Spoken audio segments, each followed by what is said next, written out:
इस बुलेटिन के प्रस्तुत करता है टारगेट आईएएस कोचिंग। आपकी सफलता ही हमारा लक्ष्य।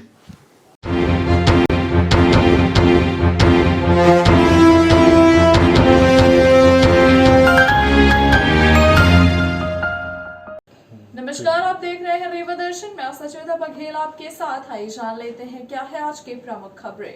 36 घंटे बीत जाने के बाद भी नहीं बहाल हो पाया बुधवार सीतापुर मार्ग। रिटायर्ड चिकित्सक के साथ 6 लाख से अधिक की ऑनलाइन ठगी। कांग्रेस नेताओं द्वारा रेवा लक्ष्मण बाग में केंद्र की सरकार को सद्बुद्धि देने हेतु भगवान राम को सौंपा गया ज्ञापन और बुलेरो चोरी करने वाले आरोपी को बुलेरो के साथ पुलिस ने किया गिरफ्तार। आइए अब नजर डालते हैं इन खबरों पर विस्तार से। 36 घंटे बीत जाने के बाद भी नहीं बहाल हो पाया बुधवार सीतापुर मार्ग। पहाड़ी रास्ते में जान जोखिम पर डालकर गुजरने को लोग मजबूर। जनप्रतिनिधियों की उदासीनता से जनता का हाल बेहाल है और लोग अपनी जान जोखिम में डालकर सिर्फ खुद को कोसने और नेताओं को गाली देने के सिवाय कुछ नहीं कर पा रहे। यह हाल जो आप देख पा रहे हैं, यह बुधवार सीतापुर मार्ग का है।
यही वो मार्ग है जो बुधवार से सीतापुर जाता है, जहां पर सैता स्थित सड़क धंस जाने व पुलिया टूट जाने के चलते आवागमन पूरी तरह से बाधित है। इस मार्ग पर वैकल्पिक व्यवस्था भी नहीं बनाई गई है, जिसका खामियाजा लोगों को भुगतना पड़ रहा है और लोग जान जोखिम में डालकर पहाड़ी रास्तों से गुजरने को मजबूर हैं। अगर यही हाल रहा तो निश्चित तौर पर कोई बड़ी घटना घटित हो सकती है। इस मार्ग की जर्जर हालत को लेकर पूर्व में धरना प्रदर्शन भी किया जा चुका है, जिसके बाद यह आश्वासन दिया गया था कि शीघ्र ही इस मार्ग का निर्माण कार्य कराया जाएगा। यह कुछ पुरानी तस्वीरें व पुराने वीडियो हमारे पास हैं, जिसमें सड़क निर्माण को लेकर धरना प्रदर्शन किया जा रहा है। इस दौरान स्थानीय लोगों ने क्या मांग रखी थी, यह भी आप हमारी इस रिपोर्ट में देख सकते हैं। तीसरा दिन है, धरने पे बैठे हैं। मुख्य मांग हमारी जो है, ये बुधवार से सीतापुर जो रोड है, ये बहुत आज से 40 वर्ष पहले बनी थी। तमाम हर जगह कटी है। रोज आए दिन दुर्घटनाएं होती रहती हैं, लोगों को चलना दूभर है। और इसके साथ हम ये मानते हैं कि हमारा ये जो पूर्वी अंचल है इतना पिछड़ा है और उपेक्षित है। यहाँ के जो जनप्रतिनिधि हैं, हमारे समझ में नहीं आता इस क्षेत्र से को इतनी हे दृष्टि से क्यों देखते हैं। अभी ये बाजू में एक तो ट्रांसफार्मर लगा हुआ है, ये 1 माह से जला हुआ है। इस ट्रांसफार्मर से तमाम ऐसे लोग वह जिनसे अभी हमारे मुख्यमंत्री ने एक आदेश जारी किया था कि बिल की वसूली अभी नहीं होगी, पर बिजली विभाग ये कहता है कि जिन हरिजन आदिवासियों के वहाँ जिनसे के पैसा नहीं, वो अगर बिल नहीं दे रहे हैं, सामान्य वर्ग के लोग जो पैसा दे रहे हैं, तो उनका एवरेज निकाल के इस ट्रांसफार्मर को नहीं लगा रहे। यहाँ जो सड़क की हालत इस तरह से है, ये डढ़वा में एक तो सब स्टेशन है, इसका पैनल पूरी तरह से खराब है। बिजली आती है, लुप से आई, फिर चली गई, फिर आई, फिर चली गई। बहुत सारी इस क्षेत्र की समस्याएं हैं और इन्हीं समस्याओं को मेन मुद्दा तो हमारा यह है कि ये रोड बननी चाहिए। इसके साथ साथ यहाँ की जो स्थानीय समस्याएं बिजली है और तो उसको ठीक होना चाहिए। अगर ऐसा नहीं होता तो हम लोगों ने ये संकल्प लिया है कि अभी ये हमारा धरना अनवरत चलेगा और आगे आने वाले दिनों में बहुत उग्र होगा और कोई भी घटना हो सकती है जिसकी सारी जवाबदारी अगर शासन नहीं चेतता तो उसकी जवाब होगी। इन्हें तो बस अपनी तिजोरी भरने से फुर्सत नहीं। क्षेत्र की भोली भाली जनता ने अपना अमूल्य मत देकर जिन नेताओं को कुर्सी तक पहुंचाए, वही नेता अब अपनी गद्दी पर ऐसे चिपक गए हैं कि उन्हें जनता के दुख दर्द से कोई लेना देना नहीं रह गया। जनता किस तरह से मूलभूत सुविधाओं से वंचित है, यह देखने वाला कोई नहीं है। जनता के दुख दर्द से भी इन जनप्रतिनिधियों का कोई लेना देना नहीं है। इन्हें तो जनता की याद तब आती है जब वोट लेना होता है। वोट लेने के बाद जनता इनके लिए दूध में गिरी मक्खी हो जाती है, जिसे ये निकाल कर फेंक देते हैं। जनप्रतिनिधियों का यह मानना है कि इस बार जितना बन पड़े लूट लिया जाए, अब आगे चांस मिलता है या नहीं। ऐसे में इन्हें जनता के दुख दर्द से क्या लेना देना। भ्रष्टाचार हुआ है, अगर उनके उदासीनता ना होता तो भ्रष्टाचार ना होता। और ये चूंकि लापरवाही नहीं की जाए, भ्रष्टाचार किया जा सकता है जब उसमें कम मसाला डालेंगे, तकनीकी व्यवस्था नहीं करेंगे तो इसलिए पुल बह गई। अगर तकनीकी सही होती, सही माल मसाला डालते, सही बनाते तो पुल न बनती। क्षेत्रियों का मानना है कि हमारे समाज सेवी, वरिष्ठ समाज सेवी आप श्रीमान लाल त्रिपाठी जी, आप लोग जनता के पक्ष में बहुत प्रयास किए हैं, साथ में लगे रह गए हैं, फिर भ्रष्टाचार कैसे हो गया, मौका कैसे पा गए? नहीं, क्या हुआ कि हम लोग एक विचार है, हम लोग कम्युनिस्ट पार्टी के लोग हैं, हम लोग ये धरना प्रदर्शन करते हैं, किसी को मौका देते हैं काम करने के लिए, काम करे, बार बार नहीं टोकते थे। उन्होंने हम सोचा कि चलो काम किया है, अच्छा किया हो, तकनीकी तो इंजीनियर बताता है। तो जब बह गई, जब पहली बारिश में बह गई, तब लगा कि ये भ्रष्टाचार हुआ है। नहीं तो इतनी बारिश में पुल नहीं बहना चाहिए। बहुत सारे पुलिया बनी तो कोई पुल नहीं बहती, बड़ी बड़ी नदियों में पुलिया बनी है तो नहीं बहती, और वो पुलिया क्यों बह गई है? तो ये सिद्ध होता है कि भ्रष्टाचार हुआ है। इसमें सारा का सारा हाथ क्षेत्रीय विधायक का है, क्षेत्रीय विधायक चलते ही पूरा भ्रष्टाचार हुआ है। धन्यवाद लालमणि जी। बदवार सीतापुर मार्ग का निर्माण विगत 25 से 30 वर्ष पूर्व तत्कालीन विधायक राजेंद्र मिश्र द्वारा कराया गया था। उसके बाद से लगातार आज तक इस मार्ग की सुध लेने वाला कोई नहीं है। तब से अब तक में कई विधायक आए गए, लेकिन इस मार्ग की स्थिति जस की तस रह गई।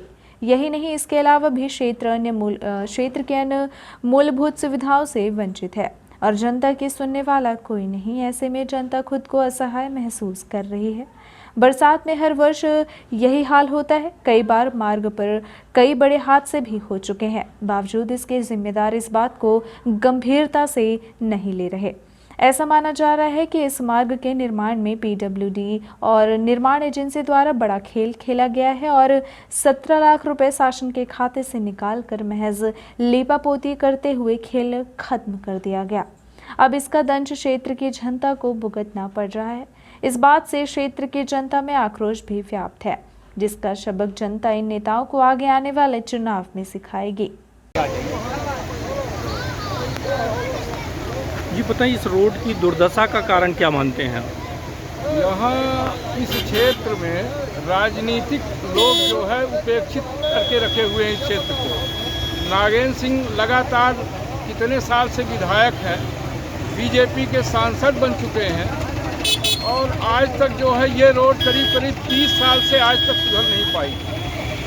लगातार जो है ये क्षेत्र जो है बीजेपी को वोट भी करता रहा, लेकिन हमेशा ये नागेंद्र सिंह और ये बीजेपी पार्टी वाले लगातार इस क्षेत्र की उपेक्षा में रहे आए। एक बार अभी 5-6 महीने पहले सड़क की दुर्दशा के संबंध में कुछ लोगों ने, यहाँ के क्षेत्रीय जनों ने एक जो है धरना प्रदर्शन किया था और उसमें माननीय विधायक द्वारा बताया गया था कि 1 महीने के अंदर ये रोड पूरी तरह से कंप्लीट हो जाएगी, लेकिन ये 6 महीने बीत रहे हैं, आज तक कोई इसका जो है देखने वाला नहीं है। और इस तरह से घटिया काम यहाँ होता है कि ये 2 महीने 3 महीने तक सड़क चालू रख पाना संभव नहीं। कब से ये दुर्दशा है इस सड़क की? ये करीब 30 साल से ये हम लोग जो है इस क्षेत्र में भोग रहे हैं। इस समस्या को लेकर कभी आप लोग जनप्रतिनिधि या क्या कहाँ तक आवाज़ उठाई है? लगातार जनप्रतिनिधियों से हम लोग बात करते रहते हैं। ये सांसद और विधायक लगातार आजकल केवल किसी के मृतक के घटना में बराबर आते जाते रहते हैं, लेकिन इतना मोटा चश्मा लगा के निकलते हैं कि उनको रोड नहीं दिखती। बोली हाँ बताइए, क्या नाम है आपका, कहाँ से आ रहे हैं और कहाँ जाना है? हमारा नाम है सत्यशेखर द्विवेदी। नागपुर से आ रहे हैं, गढ़वा गांव जा रहे हैं। क्या स्थिति निर्मित है अभी यहाँ पर, क्यों ऐसे ये सिर में रख के आप जा रहे हैं? भारी बरसात होने के कारण पुलिया बह गई। भारतीय जनता पार्टी सरकार की राज्य में ऐसा ही चलता है। हाँ, हो गया। विगत कुछ माह पूर्व इस मार्ग के जर्जर हालत को लेकर स्थानीय नेता लालमणि त्रिपाठी, विश्वनाथ पटेल चोटीवाला, कुंदेश्वर द्विवेदी समेत बड़ी तादाद में स्थानीय लोगों द्वारा धरना प्रदर्शन किया गया था। उसके बाद थोड़ा सा प्रशासन हरकत में आया और आश्वासन दिया गया कि जल्द ही सड़क का निर्माण कार्य कराया जाएगा, लेकिन शासन प्रशासन द्वारा दिए गए आश्वासन महज आश्वासन बनकर ही रह गए।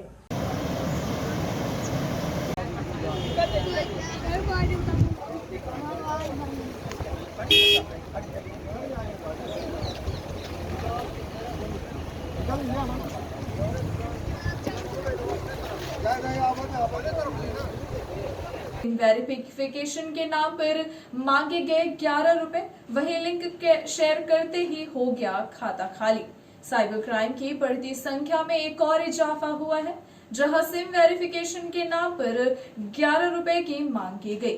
11 रुपए के साथ लिंक शेयर करते ही खाते से 6 लाख से अधिक रुपए गायब हो गए। यह पूरा मामला समान थाना क्षेत्र का बताया जा रहा है। ऑनलाइन ठगी का शिकार हुए व्यक्ति के द्वारा घटना की शिकायत थाने में दर्ज करा दी गई है।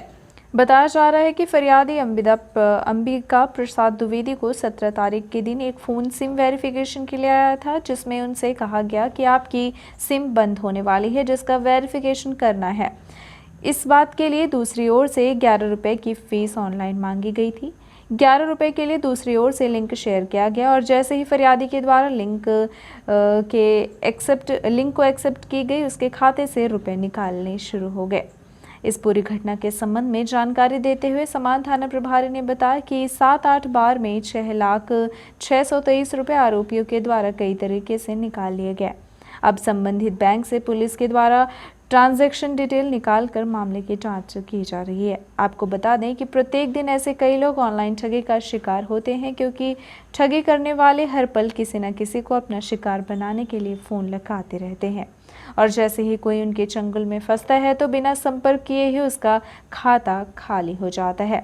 शुरुआती जांच में पुलिस यही मान रही है कि बाहर बैठे आरोपियों के द्वारा ऑनलाइन ठगी की गई है। डॉक्टर हैं अंबिका प्रसाद द्विवेदी, इनके फ़ोन में मैसेज आया, आपके सिम का वेरिफिकेशन होना है, 11 रुपये आप जमा करवा दें, आपका सिम का वेरिफिकेशन होगा। तो उन्होंने ऐसा ही किया और उसके बाद से कुछ देर बाद लगातार मैसेज आते गए और उनके खाते से कुल 6,423 रुपये कट गए, जिसकी रिपोर्ट कल उन्होंने किया, जिस पर से अपराध पंजीबद्ध किया गया है। कितने बार में ट्रांजैक्शन हुए इनके 7-8 बार में ट्रांजैक्शन हुए हैं कुल। सर कहीं से कुछ वो जानकारी मांगी गई थी खाते के संबंध में, कैसे मतलब ठगी हो गई, कुछ ऐसा पता चला? ये 11 रुपये उसके सिम के वेरिफिकेशन के नाम पे लिए गए, उसी से ये लिंक आपस में ऑनलाइन शेयर कर लिए, जिसके कारण ये फ्रॉड किया गया। कुछ एटीएम से भी सर पैसा निकला है अकाउंट से? हाँ, अलग अलग वैलेट में, कुछ पेटीएम माध्यम से, कुछ एटीएम माध्यम से, अलग अलग उसकी जानकारी बैंक से ली जा रही है। कांग्रेसी नेताओं द्वारा रेवा लक्ष्मण बाग में केंद्र की सरकार को सद्बुद्धि देने हेतु भगवान राम को ज्ञापन पत्र सौंपा गया है। रेवा जिले के कांग्रेस नेताओं एवं पदाधिकारियों ने मीडिया को जानकारी देते हुए बताया कि राम जन्मभूमि अयोध्या में मंदिर भूमि में व्यापक रूप से आर्थिक भ्रष्टाचार एवं लक्ष्मण बाग संस्थान की बेशकीमती भूमि, राम जन्मभूमि अयोध्या में मंदिर भूमि में व्यापक रूप से आर्थिक भ्रष्टाचार एवं लक्ष्मण बाग मंदिर संस्थान की बेशकीमती भूमि भूत लालों से बचाने देश की सरकार को सद्बुद्धि देने हेतु ज्ञापन पत्र महाप्रभु भारत की जनता की ओर से ज्ञापन पत्र में प्रभु ज्येष्ठ धाता मर्यादा पुरुषोत्तम राम जी के नाम से भारत देश में सत्ता में काबिज हुई भारतीय जनता पार्टी ने सुप्रीम कोर्ट के आदेश अनुसार जन्मभूमि अयोध्या नगरी में भव्य श्री राम मंदिर बनाने ट्रस्ट के माध्यम से जो भूमि खरीदी गई है, उसमें मंदिर से जुड़े लोगों ने सत्तादल के साथ व्यापक स्तर से आर्थिक भ्रष्टाचार करते हुए 2 करोड़ की भूमि 18.50 करोड़ में भूमि की बिक्री 10 मिनट के अंदर कर हेराफेरी की। उसमें प्रभु श्री राम के जो आदर्श व राम राज्य की परिकल्पना की हत्या के साथ करोड़ों भक्तों की आस्था की भी हत्या की गई है, जिस पर आप संज्ञान लेते हुए दोषियों को दंड देने के साथ ही केंद्र की मोदी व यूपी की योगी सरकार को सद्बुद्धि देते हुए राम मंदिर की भूमि में जो हेराफेरी की गई है उसे निष्पक्ष जांच कराने का आदेश देने की कृपा करें। प्रभु आपके नाम से रीवा राज्य में स्थापित लक्ष्मण बाग मंदिर में अरबों रुपए की भूमि व संपत्ति जिस पर बहुत दलालों की नजर लगी है, उसके लिए दोस्त के साथ एक अशासकीय समिति भी लोगों ने बना लिया। प्रभु यदि आप अपनी आंखें समय पर नहीं खोलेंगे तो राम मंदिर भूमि की तरह आपके मंदिर संस्थान की भी भूमि व संपत्ति को दलाल नामक राक्षसों द्वारा हड़प ली जाएगी। अतः उक्त याचना पत्र आपके श्री चरणों में समर्पित कर जिला कांग्रेस कमेटी रीवा प्रार्थना करती है कि श्री राम मंदिर के नाम पर हो रहे करोड़ों रुपए की हेराफेरी के साथ ही लक्ष्मण बाग मंदिर की भी संपत्ति बचाते हुए दोषियों को सजा देने की मांग की।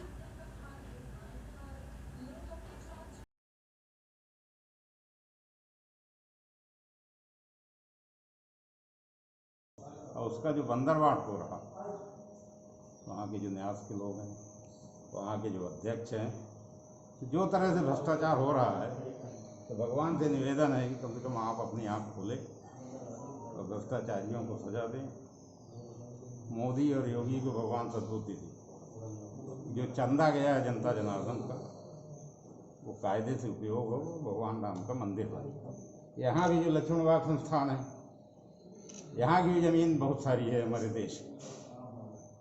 यहाँ है सतना में, आपने देखा होगा, रीवा जिला में भी कई जगह यहाँ की भी ज़मीन खुर्द होने की स्थिति में है। तो हमारा ये सब निवेदन है, इसीलिए आज हम भगवान को दिए हैं ज्ञापन, SDM कलेक्टर को नहीं दिए, कि आप अपनी आँख खोलें और जिन लोगों की जो भ्रष्टाचारियों की को सजा दें।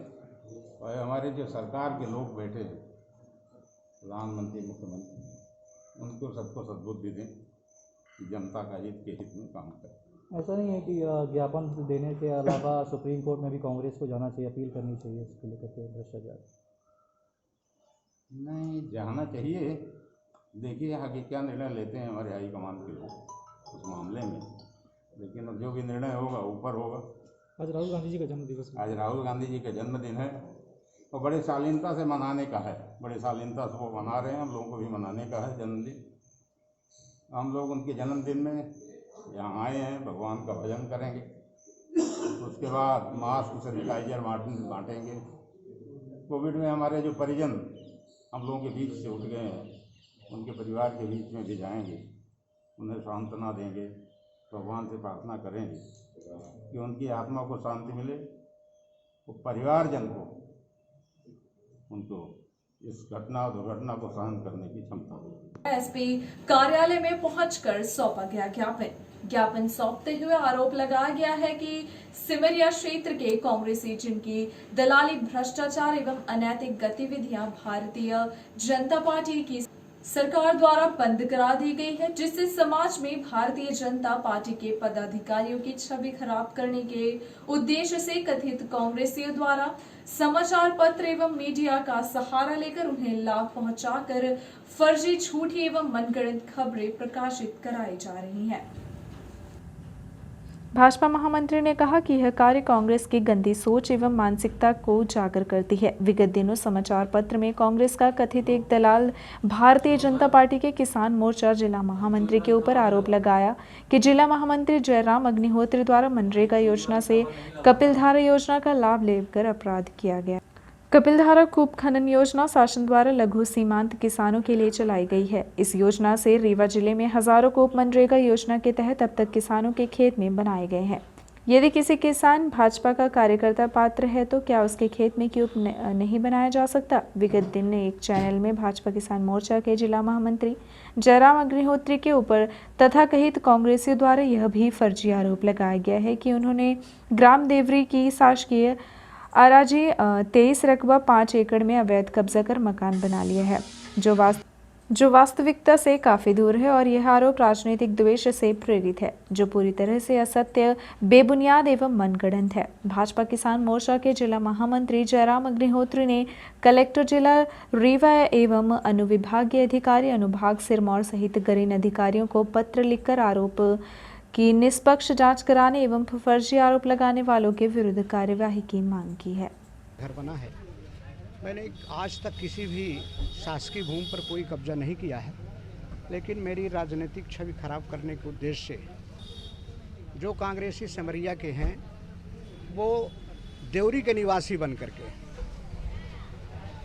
एक ब्लॉक कांग्रेस कमेटी के अध्यक्ष हैं खान और आसिफ खान, और दूसरे जो ब्लॉक कांग्रेस युवक कांग्रेस के अध्यक्ष हैं सिमरिया के वो राम प्रसाद शुक्ला है, और एक तथाकथित कांग्रेसी है जिसका भ्रष्टाचार से और अपराध जगत से नाता है। उसने देवरी के निवासी बन करके मेरे ऊपर फर्जी आरोप लगाए गए हैं कि मैंने इस प्रकार का शासकीय ज़मीन में अतिक्रमण करके कब्जा किया हुआ है। इसी के संदर्भ में मैंने आज रीवा पहुंच करके वरिष्ठ अधिकारियों को मुझे ज्ञापन देना है, मैंने पत्र लिया है और ये समाचार पत्रों के माध्यम से भी जारी करके वरिष्ठ अधिकारियों से मांग कर रहा हूं कि इसकी निष्पक्ष जांच कराई जाए। यदि मेरा घर लगता है कि शासकीय भूमि पर है तो मैं खुद हटा लूँगा, किसी को हटाने की ज़रूरत नहीं है, लेकिन मेरा जो मकान है वो मेरे पट्टे की भूमि पर बना हुआ है। दूर दूर तक कहीं सरकारी ज़मीन में किसी प्रकार का अतिक्रमण नहीं किया गया है। ये फर्जी खबर मेरी राजनीतिक छवि खराब करने के उद्देश्य से चलाई गई है पूर्व दिनों में, उसका मैं खंडन करता हूँ। नाम और पद बता दीजिए। जयराम अग्निहोत्री नाम है, ग्राम मेरा देवरी है सिमरिया के पास में, और भारतीय जनता पार्टी किसान मोर्चा का जिला महामंत्री एवं विधायक प्रतिनिधि सिमरिया के दायित्व का निर्वहन कर रहा हूं। बाइक सवार युवक के ऊपर पेट्रोल छिड़क कर लगा दी गई आग। घटना का शिकार हुए युवक को ला गया मऊगंज अस्पताल, चिकित्सकों ने किया रीवा रेफर। चाकमोड़ की बताई जा रही घटना मऊगंज चाकमोड़ में 18 जून की दोपहर 1 बजे के आसपास चलती बाइक में पीछे से किसी ने पेट्रोल छिड़क कर आग लगा दी, जिसके बाद युवक बुरी तरह से झुलस गया, जिसे उपचार के लिए मऊगंज अस्पताल ले जाया गया। घटना की जानकारी मिलते ही मऊगंज पुलिस भी अस्पताल पहुंची और घायल का बयान दर्ज किया। वहीं हालत गंभीर होने की वजह से मऊगंज के डॉक्टर ने रीवा रेफर कर दिया। घायल अमित सिंह पिता नरेंद्र बहादुर सिंह निवासी बरहटा के अनुसार बाइक में सवार होकर पेट्रोल डलाने टंकी गए हुए थे। वापस लौटते समय जैसे ही चाक मोड़ के पास पहुंचे तो किसी ने पीछे से पेट्रोल छिड़क कर आग लगा दी। युवक आग बुझाने का प्रयास कर रहा था, तब तक उसके शरीर के कुछ भाग जल चुके थे। घायल युवक को किसी ने अस्पताल पहुंचाया, जहां प्राथमिक उपचार के बाद रीवा रेफर किया गया। पुलिस ने घायल युवक का बयान दर्ज कर घटनास्थल का भी निरीक्षण किया, पर पुलिस को घटना अभी संदेहास्पद लग रही है, जिसकी जांच में पुलिस छुटी हुई है। टंकी गए तेल डरा के क्या तो चाकू में के गढ़ा रहा तो छिड़का पर तुम सोचें कि कोनो गाड़ी के तो फिर छिड़का पर तो मां कोनो मार दिस माचिस तब किस पकड़ ली समझ हम का जानी कि पेट्रोल है जब वहां का तो अत्यंत मार दिस माचिस। किसी को आप देखे हैं? हम नहीं देखे, जब आगे लग गए तो हम जल्दी से अपन कपड़ा उतारे लागन तो हम नहीं देखा कि आए। ये घटना कब की होगी? 1:30 बजे करीब। सांसद जनार्दन मिश्र एवं Rewa collector doctor Ilaiyaraaja T की उपस्थिति में सौंपे गए 10,000 रुपए के चेक। कलेक्ट्रेट कार्यालय में आज जिला कलेक्टर इलैयाराजा टी के द्वारा कोरोना काल में अपने माता पिता को खोने वाले अनाथ हुए बच्चों को सहायता राशि प्रदान की गई। दरअसल पूर्व में मुख्यमंत्री शिवराज सिंह चौहान के द्वारा घोषणा की गई थी कि कोविड-19 से होने वाली मौतों के बाद अनाथ हुए बच्चों की देखभाल सरकार के द्वारा की जाएगी, जिसके चलते रीवा में 3 बच्चों को चिन्हित किया गया था। जिला कलेक्टर के द्वारा मुख्यमंत्री बाल कल्याण योजना के तहत इन तीनों बच्चों को रेड क्रॉस सोसाइटी की ओर से 10,000 रुपए की सहायता राशि दी गई है।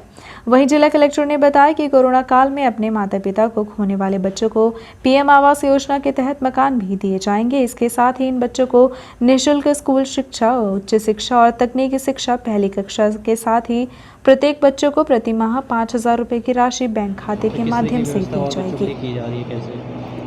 जैसे आपको विदित है, माननीय मुख्यमंत्री महोदय द्वारा मतलब योजना लागू किए गए। कौन सी बच्चे हैं मतलब पेरेंट्स मतलब है ना, दोनों है ना, मदर एंड फादर दोनों है ना खो गए हैं, क्या पहले ही किसी एक का डेथ हो गया, अभी ना ड्यूरिंग कोविड है ना इस सीज़न में ना किसी का डेथ हो गया है, तो उन बच्चों का मतलब 5,000 रुपीज़ है ना पर मंथ के हिसाब से ना आज है ना मतलब 3 बच्चों का हम लोगों ने आदेश जारी किए हैं। उसके साथ साथ रेड क्रॉस के माध्यम से हम लोगों ने 10,000 रुपये का ना मदद किए हैं और उनका प्रधानमंत्री आवास योजना में शहरी क्षेत्र में प्राथमिकता क्रम पे उनका आवास आवंटन करने की कार्रवाई भी हम लोग कर रहे हैं। उसमें एक बच्चे का आवेदन भी आ गया, उन्होंने पैसा भी जमा किया, उनको प्रधानमंत्री आवास दे रहा है। इसके अलावा एक जिला प्रशासन और जनप्रतिनिधि की ओर से एक और इनिशिएटिव हम लोग कर रहे हैं। ऐसे बच्चे हैं ना सिर्फ है ना कोविड, पूरा ज़िले में कितने भी अनाथ बच्चे हैं, ऑर्फन बच्चे हैं उन और या सिंगल मदर है मतलब है ना कोई कमाने वाला नहीं है, ऐसे बच्चे को शिक्षा और स्वास्थ्य में आर्थिक रूप से कमज़ोर वर्ग उन लोगों को मदद करने के लिए रेड क्रॉस में ही एक सेपरेट है ना अकाउंट क्रिएट कर रहे हैं। उसके लिए भी हम लोग है ना कल से अपील करेंगे, मतलब कोई भी व्यक्ति कंट्रीब्यूट कर सकता है। फिर ऐसे बच्चे को हम लोग मुझे लग रहा है अभी तक है ना 51 बच्चे ऐसे हैं, उसको ऑलरेडी हम लोग ने चिन्हांकित किए हैं किनकी है ना सपोर्ट की ना ज़रूरत है। आज हमारी ना मिलर्स एसोसिएशन ने भी ना 5 लाख रुपये सबसे पहले आज है ना मतलब जमा किए हैं। कल से मैं सभी नागरिकों से भी अपील करूंगा प्रॉपरली कि उसमें आप लोग ना कंट्रीब्यूट करें। ऐसे बच्चे किसी कोई सहारा नहीं है, उनका हम लोग है ना आर्थिक रूप से भी उनका शिक्षा और स्वास्थ्य के लिए ना उनको बेहतर बनाने के लिए मदद कर सकें। सर शासकीय अधिकारी भी सहयोग कर रहे हैं? हाँ बिल्कुल, इसमें मतलब है ना हमसे शुरू करके सभी शासकीय अधिकारी से भी ना अपील किया जाएगी वो लोग भी ना इस ना अच्छे काम के लिए ना कंट्रीब्यूट करें। उसमें ऐसे बच्चों को भी कवर करेंगे मतलब बहुत ज़्यादा अति गंभीर है ना कुपोषित है और उनको है ना माँ बाप है ना उस परिस्थिति में नहीं है कि मतलब उस बच्चे को है ना बहुत अच्छे से ना पोषित है ना कर सके। रीवा के कलेक्ट्रेट कार्यालय में रखी गई दिशा की बैठक में नल जल योजना, गरीब कल्याण योजना, प्रधानमंत्री आवास योजना एवं वैक्सीन को लेकर की गई चर्चा। रीवा शहर के कलेक्ट्रेट कार्यालय में आज प्रशासन ने दिशा की बैठक आयोजित की। बैठक में सांसद जनार्दन मिश्र, रीवा कलेक्टर डॉक्टर इलैया राजटी एवं प्रशासनिक अमला मौजूद रहा। इस दौरान रीवा सांसद जनार्दन मिश्र ने मीडिया को जानकारी देते हुए बताया, आज कलेक्ट्रेट कार्यालय में दिशा की बैठक रखी गई थी। इस बैठक में नल जल योजना के तहत ग्रामीण एवं शहरों में हर घर में नल लगाने का निर्णय लिया गया ताकि लोगों को पीने के लिए पानी उपलब्ध हो सके। प्रधानमंत्री आवास योजना के तहत जिन लोगों को पैसा नहीं मिला है उनको पैसे देने की योजना बनाई जा रही है एवं वैक्सीन को लेकर भी चर्चा की गई, जिसमें तीसरी लहर में बच्चों को बचाया जा सके। वहीं गरीब कल्याण योजना के तहत हर गरीब तक राशन पहुँचाने का प्रयास किया जा रहा है, जिसको लेकर प्रशासनिक अधिकारियों को दिशा निर्देश जारी किए गए। सुनिए सांसद जनार्दन मिश्र ने मीडिया से क्या कहा। समस्या है प्रधानमंत्री गरीब कल्याण अन्न योजना, जो राशन गरीबों को दीपावली तक मिलेगा, उसकी व्यवस्था की गई है और ये इंतजाम किया गया है कि एक भी दाना कहीं भी गरीब का छिनने न पाए, सबको पर्याप्त जो उसका हक है वो मिले। पहली व्यवस्था तो ये की गई। दूसरा, नल जल योजनाओं की व्यवस्था है कि नल जल योजना का काम तेज़ी से बढ़े और थोड़ा कोविड की वजह से जो धीमी गति आई थी उसको तेज़ी आए। प्रधानमंत्री आवास, चाहे वो शहरों ही हो ग्रामीण हो, उनका जो पैसा आया वो चला गया कि नहीं चला गया, और जो कुछ अड़चने हैं उनको दूर करके हितग्राहियों को पैसा मिले। और वैक्सीनेशन, जो इस समय जो सबसे बड़ा ज्वलंत प्रश्न है कि हमारे बच्चे कैसे बचें। अगली जो तीसरी लहर आने वाली है उस लहर में बच्चे सर्वाधिक प्रभावित होंगे। उन बच्चों को अगर बचाना है तो वैक्सीनेशन आवश्यक है। 21 तारीख से वैक्सीनेशन का सप्ताह शुरू होने वाला है और उसके लिए सब लोग गांव-गांव जाएं, लोगों को वैक्सीनेशन के लिए प्रेरित करें। ये सारे मुद्दे थे आज के विचार विमर्श के लिए और मैं समझता हूं कि आज की बैठक के बाद ये गरीबों को अनाज एक एक दाना उनको मिलेगा, वैक्सीनेशन का काम तेज़ी से शुरू होगा और प्रधानमंत्री आवास के काम भी तेज़ी से बढ़ेंगे। नल जल योजना का काम भी आगे बढ़ेगा। यही था। नल जल योजना में घर हर व्यक्ति के घर के सामने नल की टोंटी रहना है, प्रधानमंत्री जी का संकल्प है। और उसे 2 वर्षों के अंदर पूरे रीवा जिले को एक घर को नल से के माध्यम से पानी देना है। लापरवाह अधिकारियों को फटकार भी लगाई है।